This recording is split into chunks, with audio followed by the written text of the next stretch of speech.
जैथुन भोले दानी गे छौरी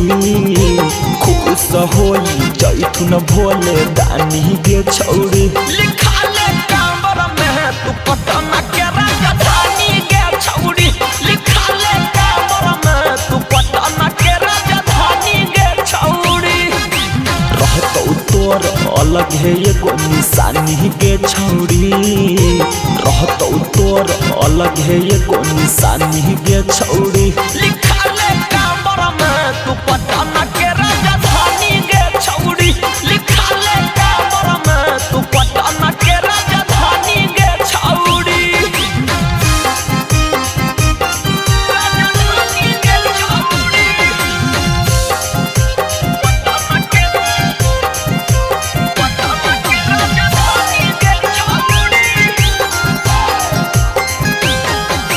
मानिल छौरी तू बतिया हमार गे देवघर में होते तो तोरा बड़ा चार गे जदि तू चढ़ जही सुइया पहाड़ गे देतो ये बोर्ड तोरा झारखंड सरकार गे देतो ये बोर्ड तोरा झारखंड सरकार गे मानिल छौरी तू बतिया हमार गे देवघर में होते तो तोरा बड़ा चार गे जदि तू चढ़ जही सुइया पहाड़ गे देतो ये बोर्ड तोरा झारखंड सरकार गे झारखंड सरकार गे जैतौ नीतीश कुमार पहचानी गे छौरी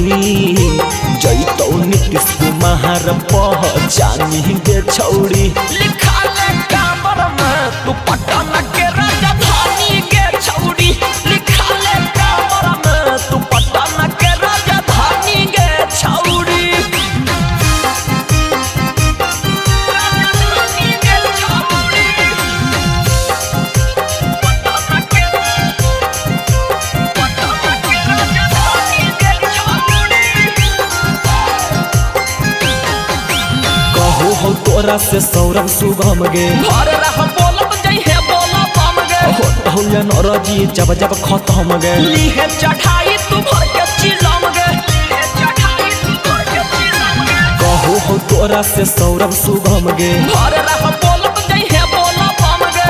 हो या नरजी जब जब खत्म गे लीहे चढ़ाई तू भर के चिलम गे भर के चिलम गे राइटर सुदामा भरत हो लोटा में पानी गे छौरी अनुपम बेदरदी भरत हो लोटा में पानी गे छौरी लिखा ले कांबर में तू पटना के राजधानी गे छौरी लिखा ले कांबर में तू पटना के राजधानी गे छौरी DNS Music Recording Studio, Rajoli.